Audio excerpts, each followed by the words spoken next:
We all set. Okay. Done. We all set. Okay. Daniel, I think we are with. Let me just. Daniel, I think we are with. Let me just turn off here.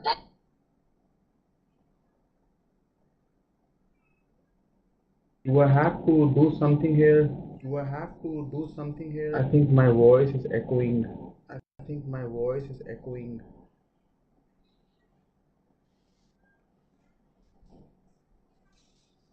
Can you hear me, Tanmay? Can you hear me? Can you hear me, Tanmay? Can you hear me?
Hi guys, how are you doing?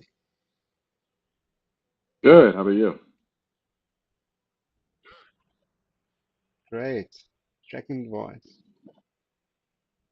Good as well. You guys can hear me too, right? Yes. Okay, just checking. Now, how do I see all the panelists' names? So, do I click on microphone enable or disable while I'm sharing my screen, sharing my camera? Enable. I think it's enable. At least myself, not myself, I did enable. Yeah. Okay, Daniel,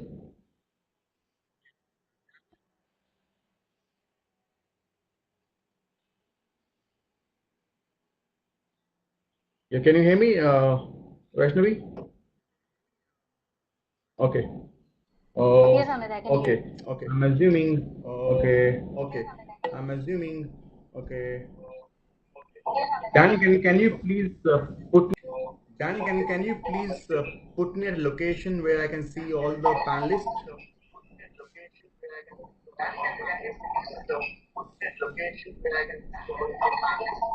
I think your voice is being duplicated in two channels, I on think the your voice is video being and on the duplicated metaverse in two itself. channels, on the video and on the metaverse itself.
Leonardo, can you hear me?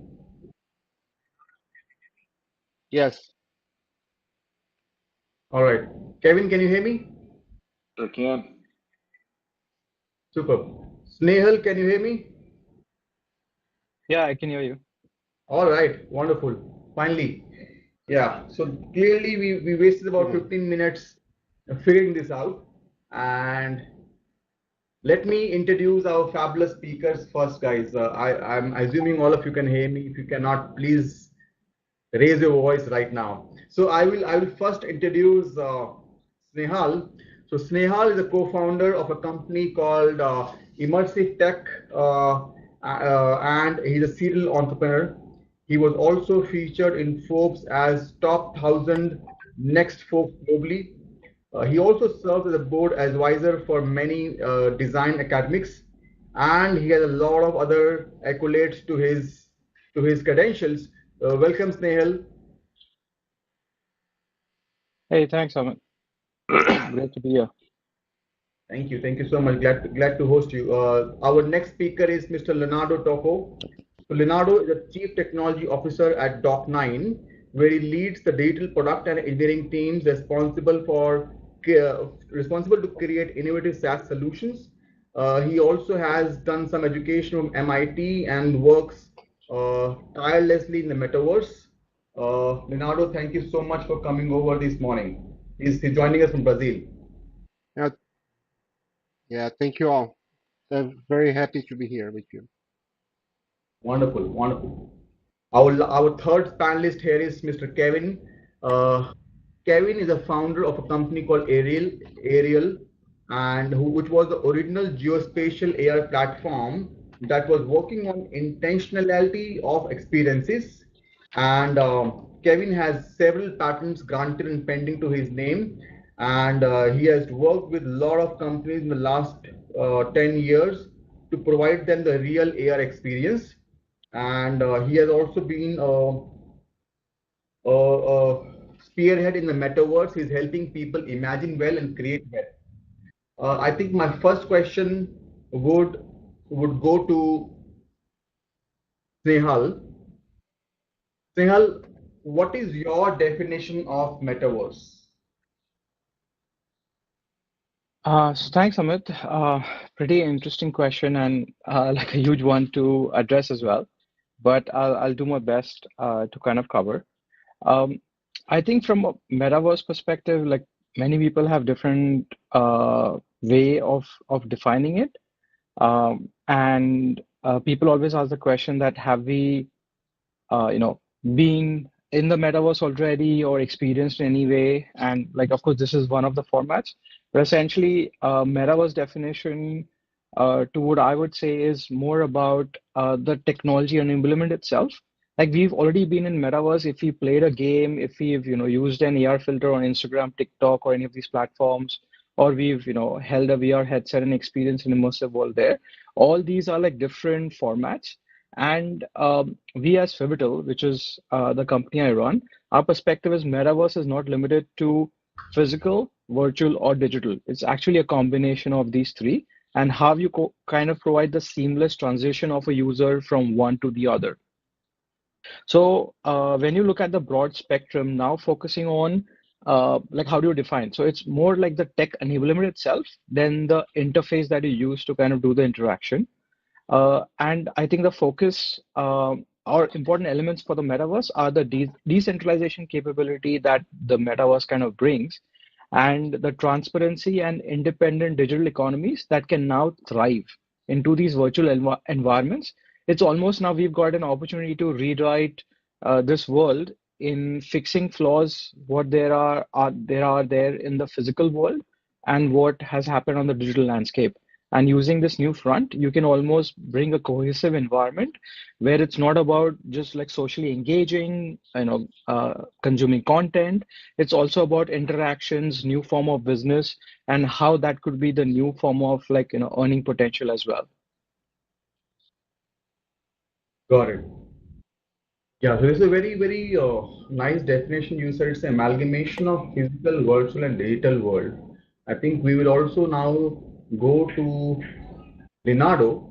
Leonardo, you did some fantastic courses at MIT on emerging technologies.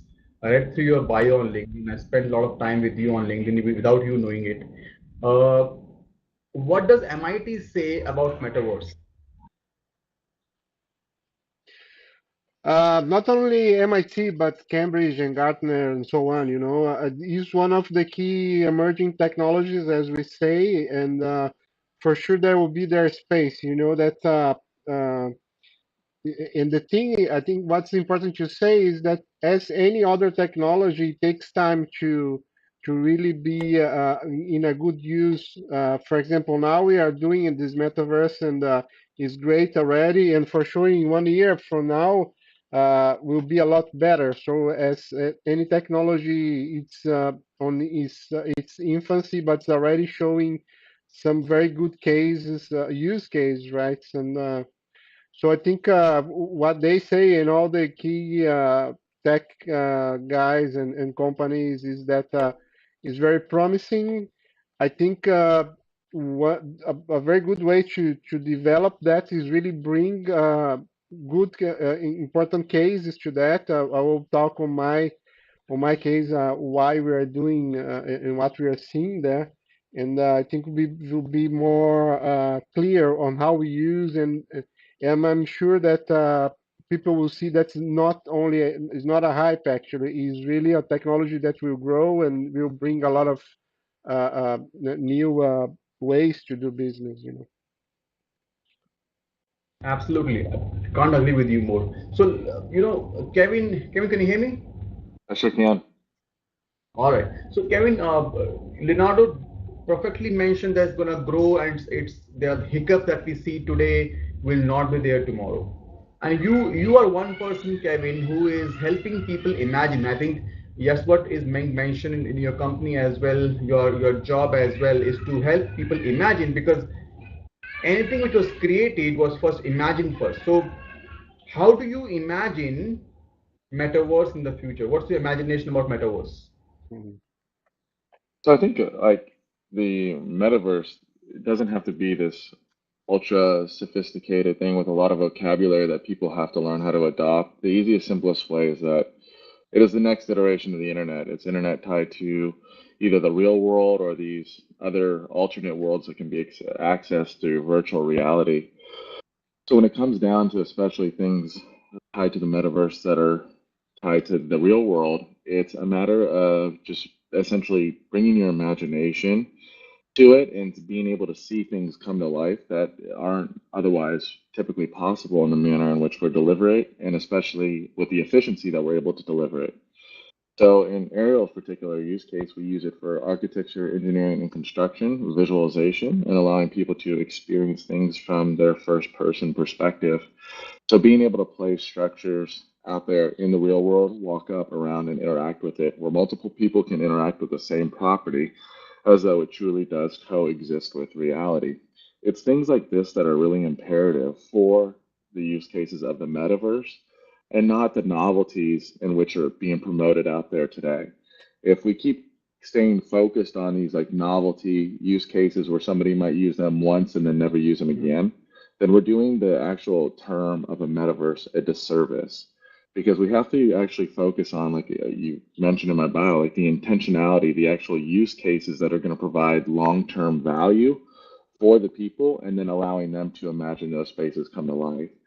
So the three boxes that you essentially want to check when going into the metaverse and imagining it about the use cases that you want to see come to life need to be behind the desirability, as this things people actually want, feasibility, how it's possible, and then most importantly, the long-term viability of where it'll provide value to people. Because if you can't answer the question about how it provides value, then it's not helping the use case of adopting this new technology and the platform of our future. Superb. Yeah. I think that's a very good insight. Uh, Taking this question forward to Snehal. Snehal, you mentioned in your bio that you're helping companies transform from Web 2.0 to Web 3.0. How exactly are you doing this, and what is your purpose? Why are you helping companies transition from Web 2.0 to Web 3.0? Sure, yeah, absolutely. I think as one of the colleagues mentioned, right, it's all about like not doing disservice to this new available technology, right? And every technology goes through the phase of being that, tech that everybody's trying to explore in terms of how this tech can get better. Then it becomes like a toy, more like a feature.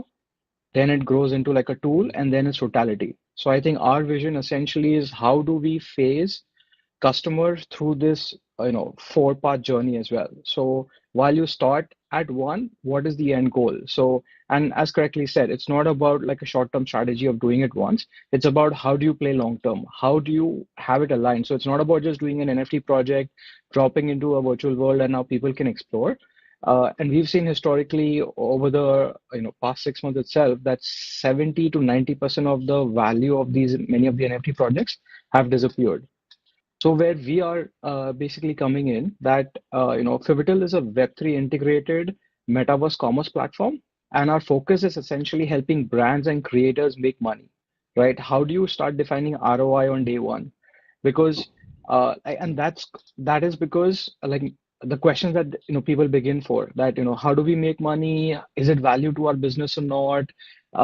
And while there are different applications and different use cases for different businesses, but in the end, brand want to create a visibility and a new frontier to do business. So there are like several tools, but what we are making simple is how do we do the transition into Web3 using Web2 tools itself.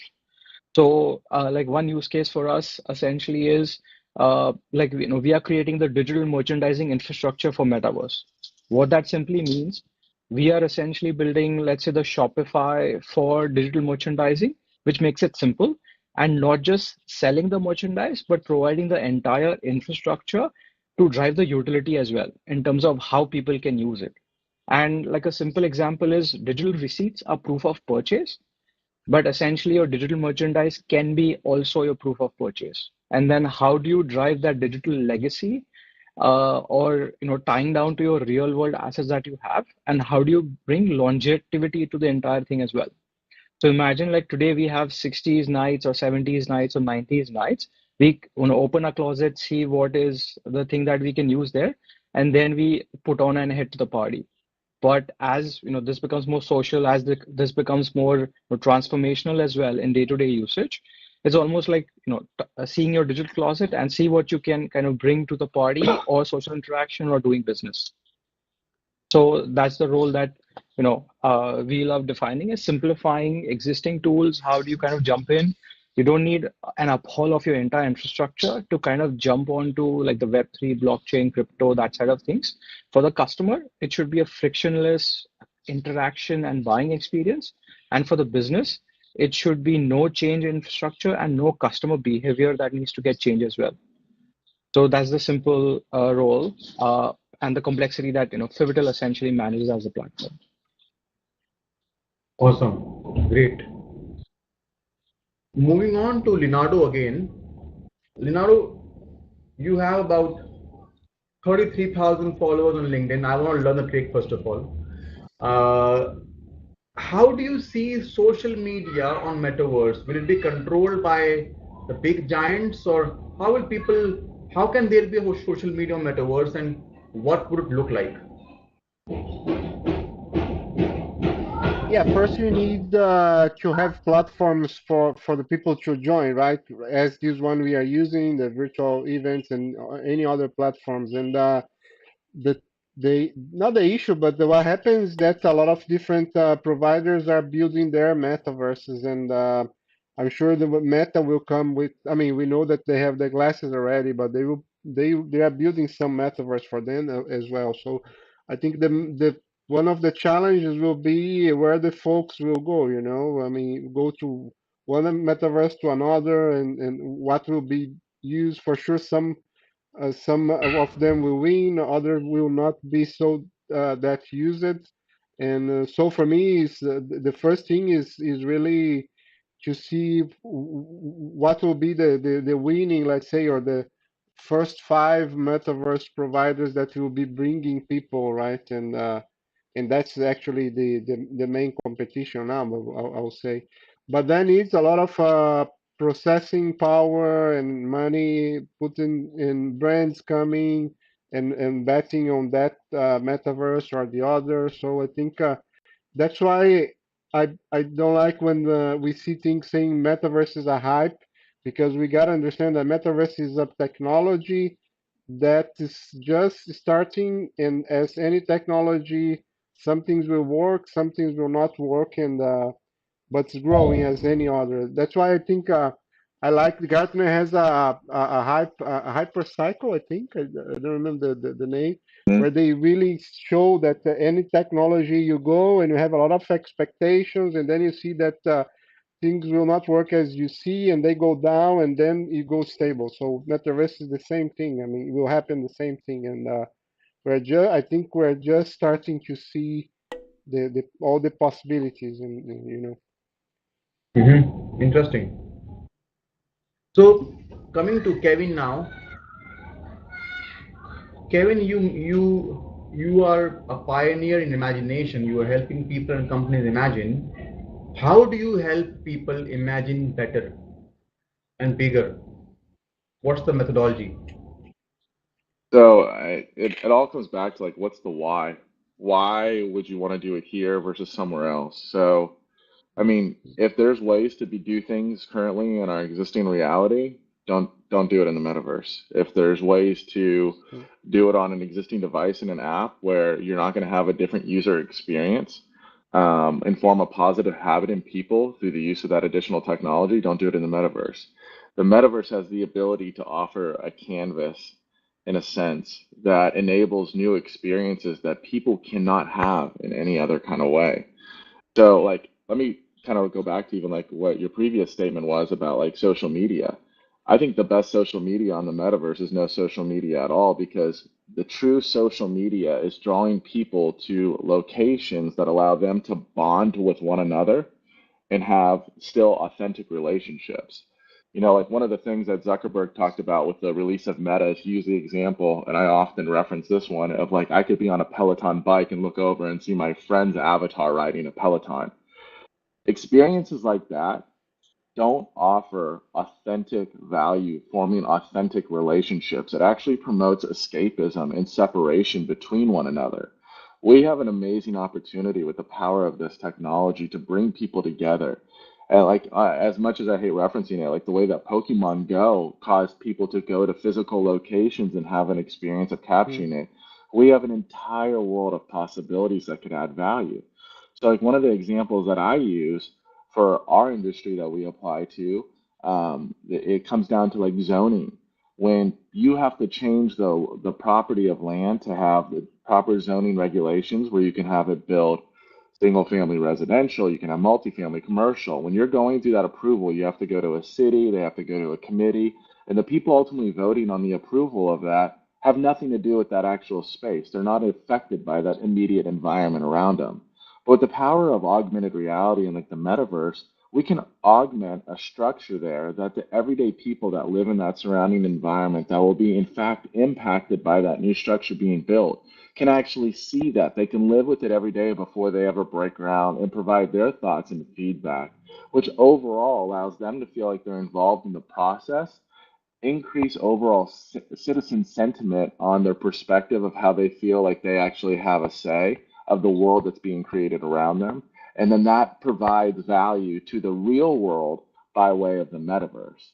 So we need to start thinking about like what's our why? How are we using this? And of course, like it was mentioned previously through the hype cycle, there's going to be things that fail, but that's part of innovation and iteration for that mm, matter. So how quickly can we identify what those things are and how we're going to provide value back and bring people together in an organic sense that we both psychologically require as people, and don't promote this narrative of having this like facade or alternate persona that a lot of people have on social media. Let's put forward our mhm. true selves and form the connections with one another through shared experiences that we can now have that we could never have before.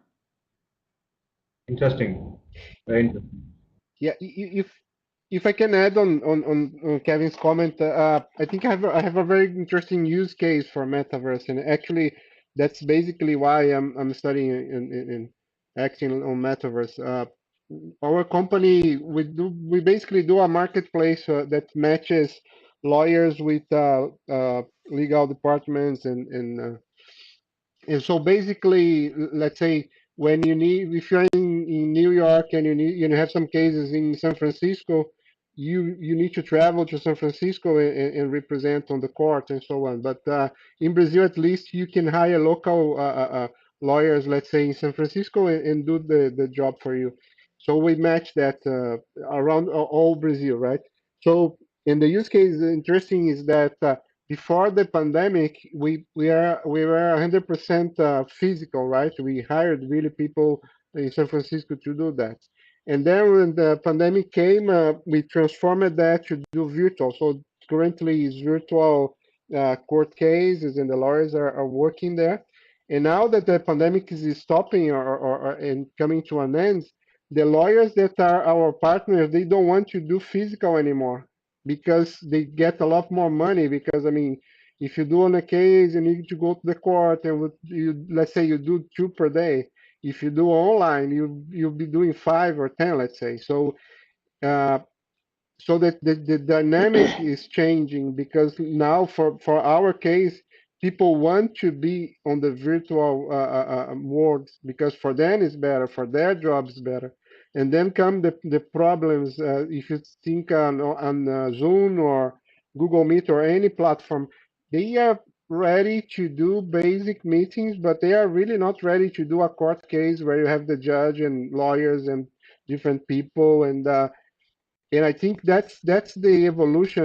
And when you see these things, and what I see is that if you augment the Zoom, and that's also this, Zoom can be on the future a good a metaverse platform as well. But you start to see some things that cannot be solved by Zoom, and then where you can get the metaverse technologies and start to build a courtroom, a wait room, different places, and then you have a really strong use case. The users want to do that, and there's the power. You just don't start for no, as Kevin say, not doing for fun or for anything. You have a use case, you have people wanting to do that, and you gotta solve the problems that the current setup as meeting rooms 2D, let's say, does not solve. So this is key because you have a pain, as we saw. We always say that in startups, you gotta look what are the pains they solved, and then is a great use case. And I see already I see a journey already. As I say, physical to virtual. People want to stay in the virtual, but hell, a lot of pains. And then on the future will be for sure metaverse for that. Interesting, very interesting. And that's absolutely true. Even so, we as a law firm, put on legal focuses on IP, intellectual property, and we also have seen manifold growth during the pandemic. A lot of people have a lot of time to think, and they're all giving us their ideas for filing patents for them. And because we're not traveling, we're able to achieve more, do more, and help more people protect their ideas. So you're absolutely right about lawyers. I totally concurrent with it. Uh, Coming to you, Snehal. Snehal, you mentioned that metaverse is also an amalgamation. We're gonna be bringing people's physical, digital, and virtual space together. Can you please elaborate that a bit more? Sure, yeah, absolutely.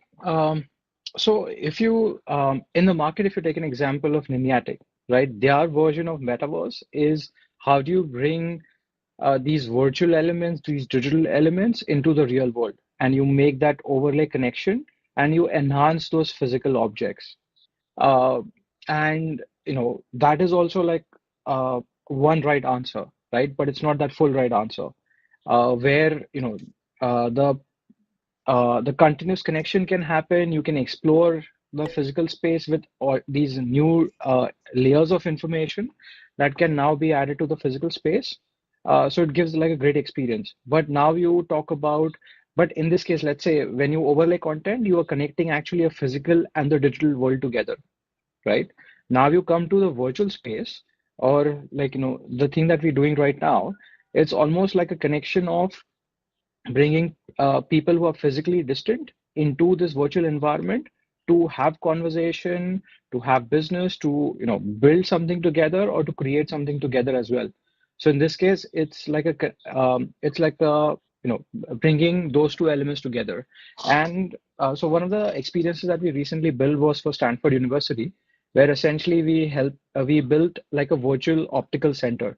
So one of the research is around vision performance index, and what that essentially is that without a use of camera, you can actually measure someone's eye performance in terms of field of view, color detection, and all that. Now imagine that instead of going to like a real store, now you're actually getting your vision performance score into the virtual world.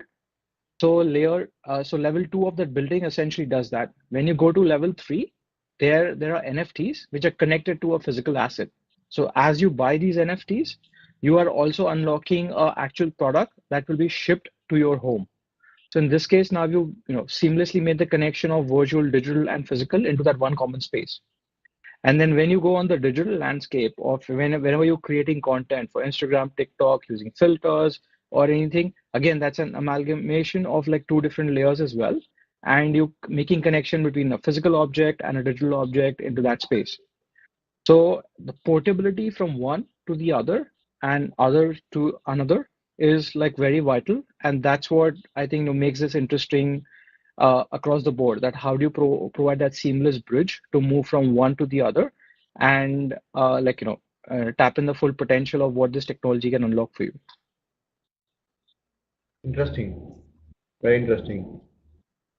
I think I want to ask one more question to Kevin now. Kevin, according to you, what would be the evolution of metaverse? Something that's extremely natural and intuitive to what our existing world is. That's the big thing is like when we come down to literally everything, even outside of the metaverse, everything comes down to a level of user experience design. And when it comes down to new innovation that needs to be widely adopted by people both young and old, we have to think about how we're going to help that technology cross that chasm of failure. And so that's kind of the topic I keep trying to address here is like, what are those use cases that's going to help it cross? Once we cross that chasm, it's going to be the evolution of this is going to be the next internet. It is going to be the way that we have future of commerce, the future of business, the future of how we visualize supply chain, how we are able to explore areas that we can't always physically be at, or how we can experience times in the past or times in the future. If we're kind of taking a tangentially, the industries that could be impacted by this, one of my favorite ones to address is actually education, for instance. So, my wife is a third grade teacher. I've seen how iPads are even being used in the classroom. You give the people the ability to experience something that they've never had before. And so by doing so, experiential learning increases knowledge retention. And so by doing so, we're giving like children or people of all ages the ability to be educated by experiencing something that they haven't been able to physically do before. Like going down to elementary school kids, like you could have dinosaurs in the classroom as though they're actually at a zoo. And for children that age, when imagination is peaking, what might be augmented or virtual for us is actually that true reality component for them. That's where the evolution of an experience needs to be, is how does an experience evolve into a memory? That is something that is super impactful. Where were you when you were able to see that dinosaur in the classroom and pet it and interact with it like it was an old Tamagotchi pet where you had to take care of it and groom it over the course of a month and take care of this thing while you're learning the science about and biology that occurred within them? It's things like this that can make a substantial impact. I will tell you, when I was in fifth grade, I started my very first company because I came from humble beginnings and I wanted to raise enough money for space camp so I can go to space camp one day. For kids out there that can't go out and explore the world or be able to go to space camp, if their mom or dad even have a phone that they can interact with, they can have these experiences that previously people of different classes couldn't have. So what we're really doing is opening up the opportunity of visualizing an experience and imagination, not only to the wealthy, but to people of all ages, of all classes, and putting them on the same level to have these shared type of experiences. And that's ultimately what I believe is a significant differentiator between the experiences that are offered today on the internet and the ones that we can share with other people all around the world. Interesting, very interesting. A great perspective.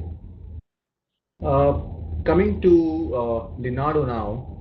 Leonardo, big companies like Facebook, they are betting a lot on the metaverse. They have changed their name to Meta Platforms, and Mark Zuckerberg also spoke about that they're going to be their majority of the focus is going to be on the metaverse in the decade to come.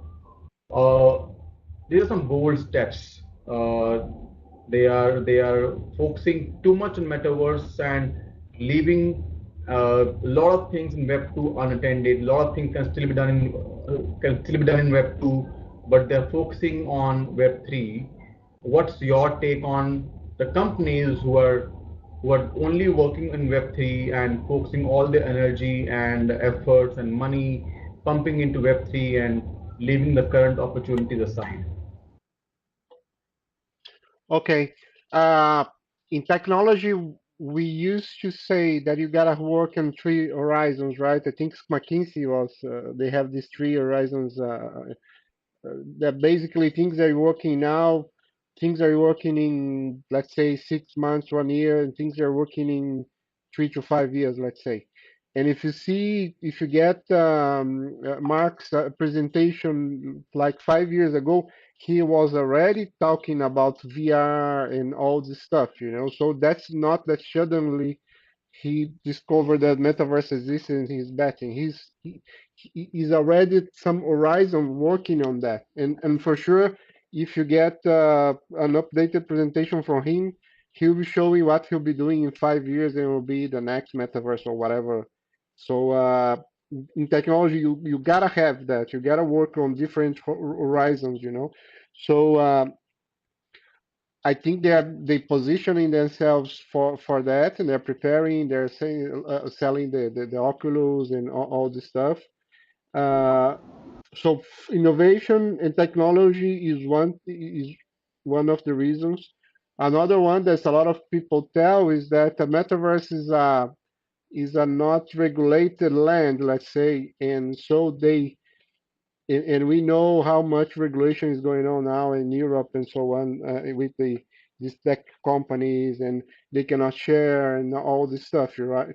So I think let's 1 second motivation is that. I mean, if you get a new land where you don't have many rules, you can get more data from your users that are joining there. So um, and for sure, when the technology matures, a lot of regulations will come. That's naturally for any regulation. If you think AI, for example, is the same thing, you know. So technology, innovation, and I think to get more data or be early there and get more information will be, and work on the different technology horizons will be some of the motivators, you know. Interesting, very interesting. Yeah, and Amit, I would like to add a point there as well, right? Giving you know, a quick context from the current market. So I think the path to move to Meta was like pretty obvious, and I think many companies are already assigning, you know, resources or like, you know, heads to kind of sit into that space to think through what this new opportunity will come in. But it's almost thinking that it's that new frontier, right? It's that new avenue. Just I think 2 days back, it was announced that, you know, Meta had the slowest quarter, and it's obvious as well, right? It's already reached to its full potential what it can, and it is pretty obvious for to figure out what that, you know, new things could be. While emerging techs or emerging technologies are like 10 years down the horizon, but frontier technologies are like now. So it's almost like seeing from that standpoint on in terms of how do you kind of lead those frontier technologies and be that active participant and, you know, tap into that full potential. Interesting. So now there's so many platforms coming up, Snehal. There are many platforms already. One which we are using right now as well. Will they ever converge? If yes, how? So I don't think so they will converge. So think it of that today, all businesses or majority of the businesses have their websites. So I think in the long run, like this is the new website. Instead of having like a 2D flat website where you're not socially interacting in, general cases, where like today you go on Shopify or any of those e-commerce stores, it's not like a social experience that I can bring my friend in and whatnot. So Metaverse is almost that new format or that new interface. So I wouldn't say that there is a necessity to conversions. There would be like a necessity to be that market leader or like conversion or consolidation of businesses that we'll see. But it's almost like every business, every avenue will essentially have its own doorway into the metaverse. And yeah, there could be portals into these different experiences that today we are sitting in this conference, we can head to some other conference, or we can head into like learning more about photon legal and how the business conducts and actually do a transaction as well. So I think those sort of portals will exist into this, but uh, I wouldn't say like it's a conversion. It's just a new avenue, new frontier, new format of customer user interaction and social experience that can be built upon. And it's important to kind of view it from that standpoint. Interesting. If I Neha, can, you also yeah, if mentioned I can that you comment. sure. Sorry, Yeah, sorry. Nader. Just take this point because I think it's very interesting. We feel that internet's connected because we go on Google and find for anything, and we have this feeling that things or websites are connected, but the same way they are not connected. They are not. Each one has their websites in different vendors, different providers, and so on. So Google gives this the search, right? They give this impression because they are the one that try to catalog that. So I think is a very good point that we heard because there's really no need to be 100% converge. Then it's really more to catalog to understand what exists when you search. Interesting. Uh, Coming to Kevin again,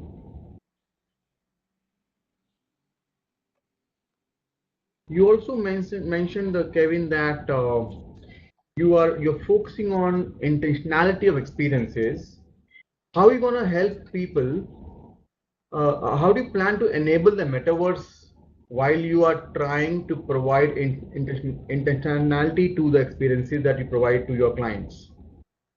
Yeah, that's a really good question. So, a couple of things. One, we really believe that we aren't like a metaverse ourselves, but more or less the tools that enable the experiences on the metaverse.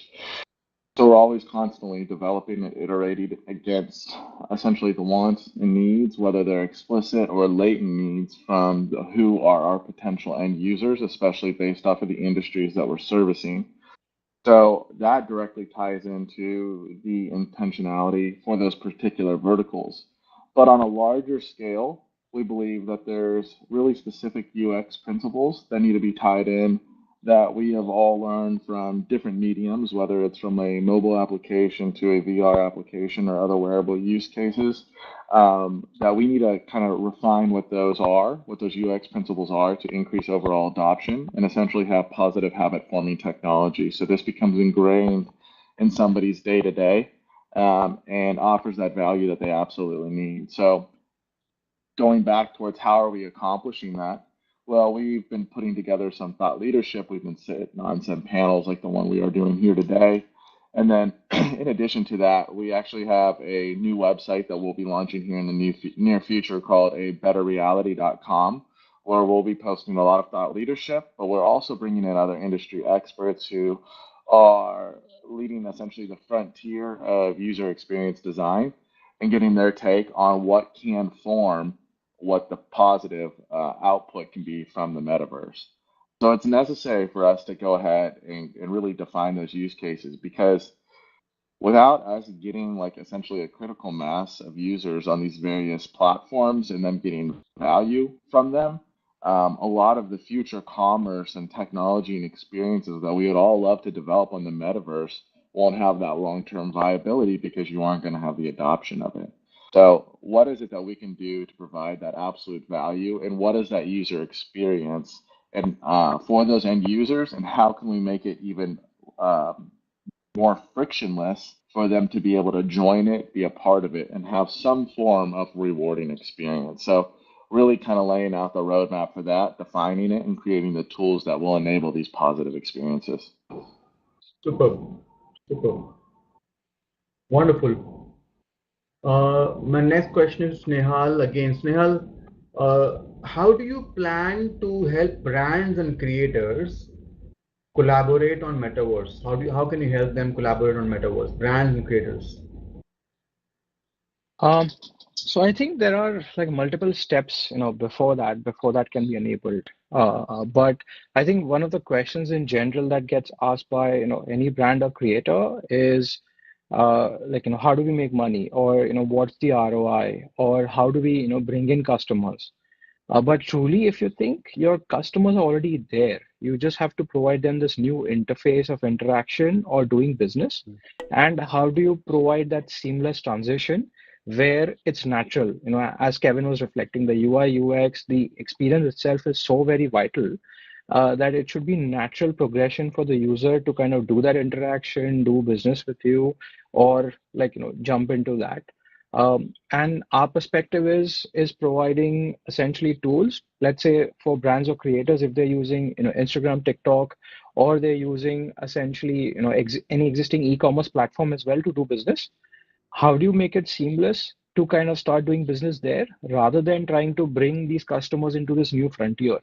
And if you kind of win that question over, is what we love to solve is doing where your customers are and not trying to port them into this new environment.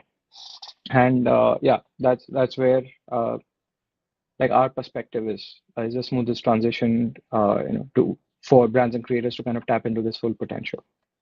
Interesting. Uh, Guys, we are in the last round now, and in this last round, I would request any of the speakers to ask a question to a fellow speaker. Please go ahead and ask if a speaker has a question to a fellow speaker.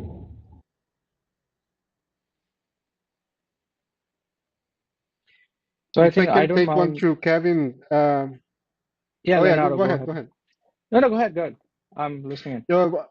Yeah, okay. So to Kevin, because Kevin, I love it what you said about metaverse. No need to be all technology, or for example, you were mentioning dinosaurs and you were mentioning VR and all different technologies, and I think this approach is very good because we tend to see the hype and say that we need a lot of power and so on. And when we were talking, I remember that currently you can have a dinosaur inside your phone. With, I think Google with something you can do there, and you emulate a dinosaur. You can see that through Google. I think it's Google search or something. It's a very interesting way to do. So my question or my point to you is if you really see how you see the steps going forward on the metaverse, if people will really understand that different technologies will help different pains, or if people will really try to think that metaverse is all about immersion and so on. So I think you could still have like immersion and solve for significant pains. Oftentimes I use the analogy of a vitamin versus a painkiller, where a vitamin being a nice to have that accentuates an existing experience but never really solves any significant problem. And then of course on the flip side of that coin, you have a painkiller that's solving a significant problem. And I really do believe that the metaverse has the ability to actually solve and be predominantly a new iteration of the way that we solve problems. I know that we are experiencing firsthand with our clientele that we're working with today. We primarily operate in an antiquated industry where we're constantly trying to educate people on the value of the experience and not the technology itself, which ultimately helps them overcome like the status quo bias, meaning that they think innovation is hard to adopt, it's more expensive than they anticipated, and they think they're going to get less value out of it. which in fact that's not the case at all. And as soon as we start getting people on our technology, we don't even pitch that it's using augmented reality. We pitch the value that's being created, they experience it, and they keep coming back for more. So I think, and it's all like Yeah. metaverse related in that regard too. So I do think that it has the ability to be completely immersive while still solving the significant problems. And of course, that's not to say that I'm saying like let's not have anything entertaining on it at all. I'm just saying like if we're trying to really get the lift off the ground, let's focus less on novelty and focus more on novel, meaning useful and differentiated. Great. Hope that answers your question. Yeah, perfect. I'll actually turn it around and ask you guys a question, and that was asked to me is and I would love to hear the other perspectives on it. Is like what do you think is the evolution of the metaverse from or what it could actually become?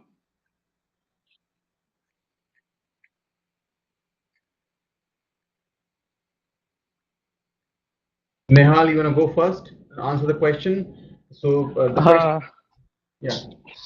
Sure, yeah, I was just mulling over it in terms of how to kind of answer that. But we've I think in principle we've kind of covered many of those points on what that evolution would be. But I think the key is the value driver that you mentioned, right? It's almost tomorrow it could be called like something else, like doesn't really matter. Like these names evolve, the way you how you refer it, keeps evolving. But the application of it or what it unlocks, I think that's what is like key importance.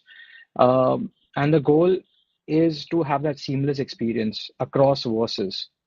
I think that's what that true evolution would be, that the user's there, but technically they don't need to know that it's called metaverse, it's called Web3 or whatever, that other jargon could be. It's just a natural way of doing business. Like if you think of like phones, uh, like smartphones, like so I came to US like almost like 17 years back. Um, and that's where like I had my first phone and I got my first iPhone as well.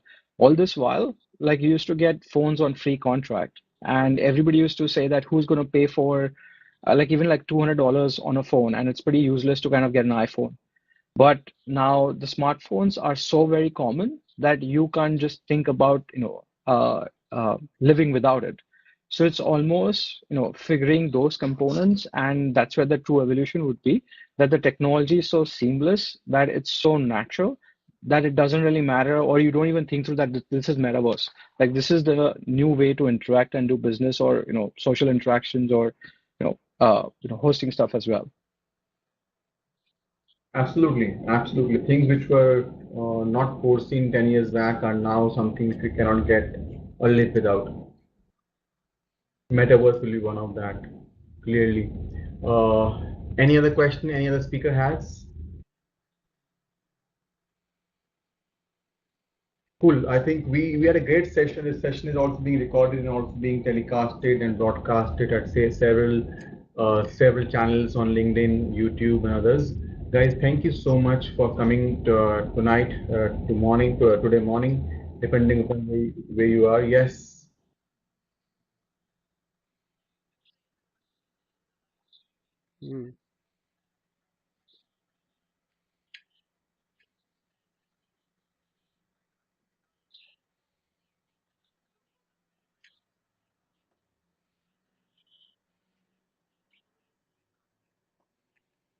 Who would like to take that? I'll take a stab at that. I think it was predictable in a sense. When I founded Ariel, almost 10 years ago now, uh, we were actually called Airvertise at the time, and my very first public pitch I ever did in 2013, I talked about creating the tools of the internet of the real world. And I think it is a natural progression to think about what it is that we want to interact with in our world and what are our limitations of what we can do within the physical world. And so my intention to creating the company was being able to allow people to spark that imagination and have those interactions that they wouldn't be able to in any other way. Just like the way that the internet enabled the way that we could have information at our fingertips. So what does that allow us to do even beyond that? And that's how it was kind of predictable from our regard and where we filed a lot of our IP and started creating the tools because we knew that would be the next evolution of technology.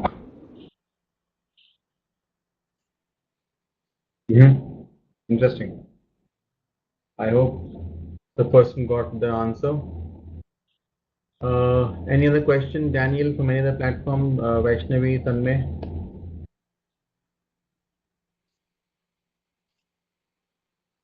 Great. Guys, thank you so much. Thank you very much. We had a wonderful session. It was very, very knowledgeable. We recorded this session. We're going to be cutting some snip outs of this session as well and tagging you when we post those snippets online. Thanks again for your time and for your knowledge and for adding value to Metaverse session. There's a long way to go, but I'm sure we will not take long. Thank you again. Take care of yourself and have a fantastic day ahead. Perfect. Thank you. Take care.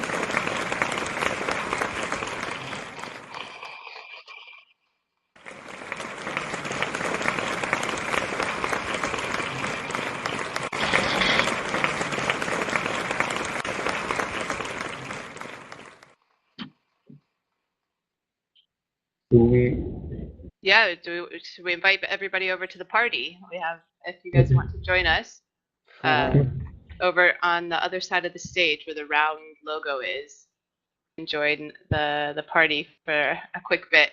The password is 1234. Okay, click on the Photon Legal round logo, the oval logo, and you click on that and you click on 1234, you'll be able to join the party, Photon Legal party.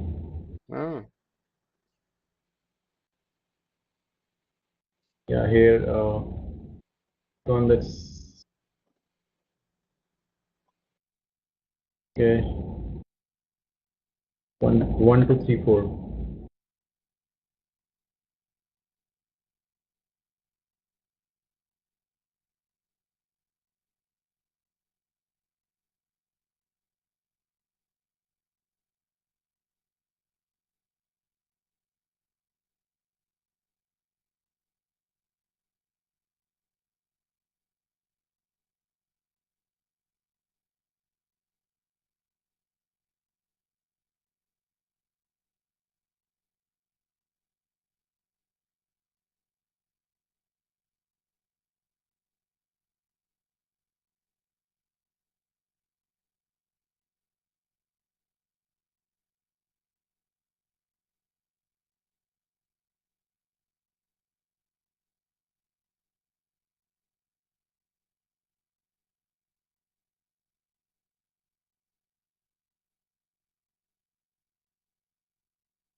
It's easier to dance in a metaverse than to dance in a universe.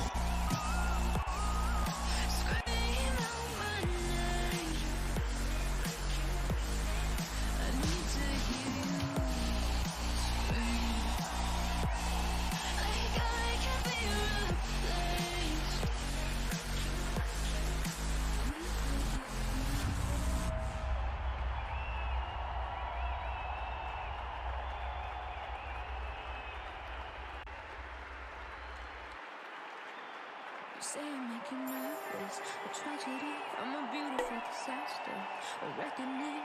You wonder how I got this way. You think I'm someone to be saved, someone to clean up and tame. Oh, some things never change, never change. Oh. You think I would look pretty on your arm once you cover up my bruises and battle scars, but it always ends the same. Can't bear the things I've had to face. Got you crying on your knees in pain. Oh, some things never change, never change. Oh, you break your back to make me feel again. Suffocate to make me breathe again. Lose your mind from endless pain. Welcome everyone that's just joining. Come on down to the dance floor, and the icon on the right hand of your screen of the guy jumping, if you click on that and scroll down, you can see a list of all the different dance moves in here. I stopped asking for forgiveness, cause you should know only fools tread with the angels. Fear to go, but you keep trying to get too close. Save myself by turning into stone. So save your judgment cause you just don't know. But some things never change, never change. Oh, they say I should feel guilty and change my ways, leaving crumpled bodies in my wake. Swear I didn't mean to make them break. But they're so delicate and so mundane, and they keep coming like a moth to a flame. Oh, some things never change, never change. You break your back to make me feel again. Suffocate to make me breathe again. Lose your mind from endless pain. Some things never change, never change. Oh, redemption.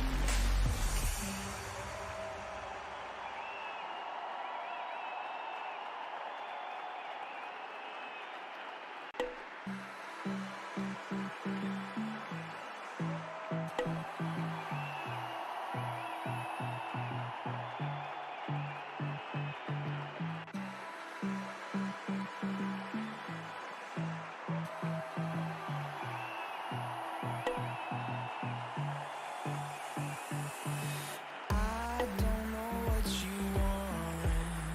Let's have a bit of fun till I downfall.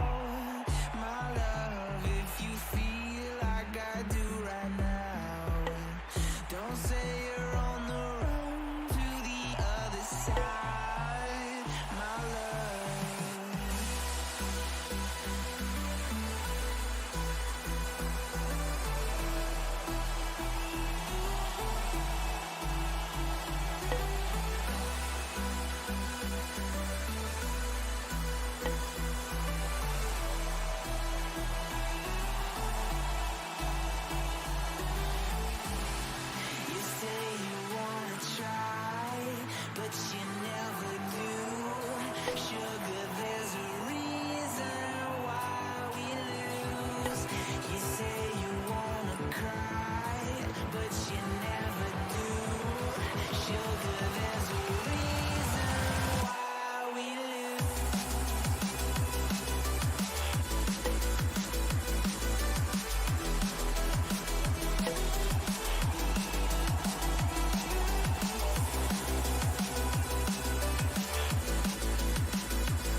Let's have a bit of fun till I downfall.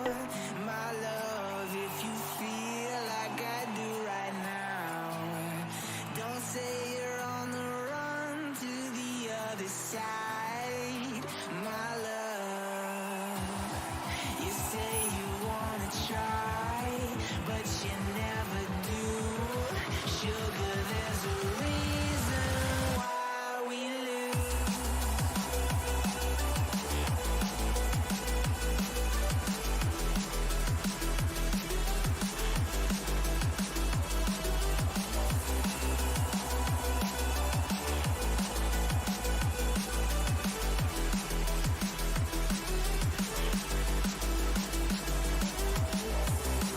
You say you wanna try, but you never do. Sugar, there's a reason why we lose. You say you wanna cry, but you never do. Sugar, there's a reason why we lose.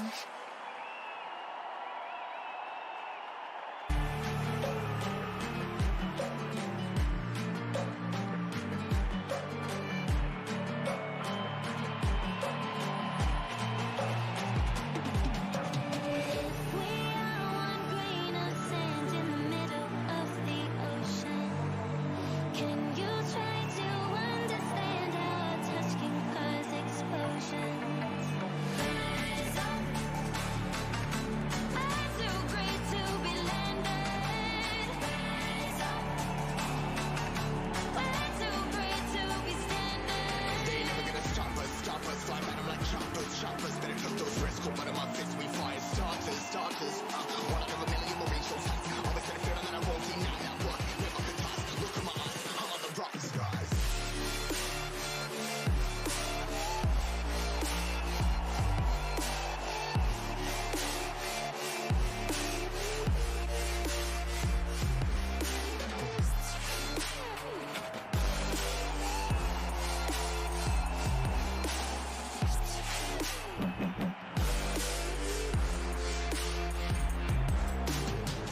Rise, pulling my sides, trying to make sense of it all comprise. Eyes, pinning these skies. I was stuck down, feeling paralyzed, but I'm up now. We all too late to fall. Yeah, anyone coming, I'ma lift them all. Never look down when there's risk involved. I got guts, got a lever, gotta waste it all. Ain't got no feelings, we just floating. Yeah, I'm that grain of sand that made it out the ocean. A couple milli now, I'm causing a commotion. I've been coasting, hear my name around the world like an explosion.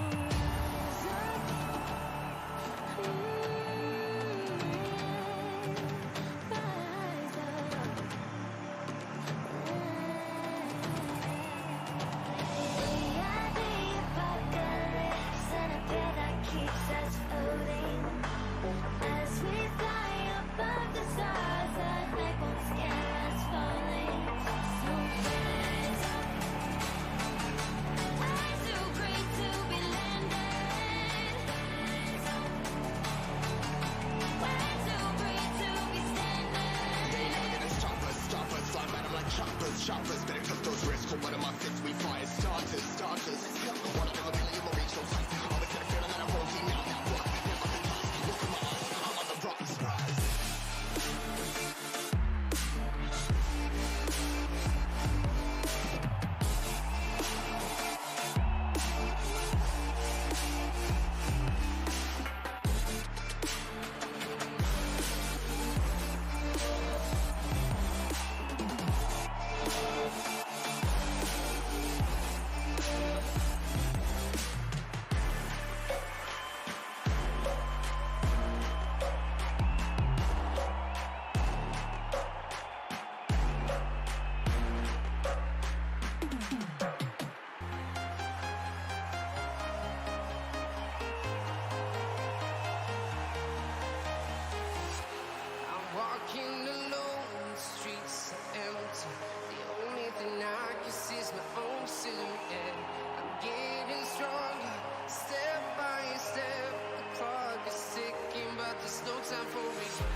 take your soul.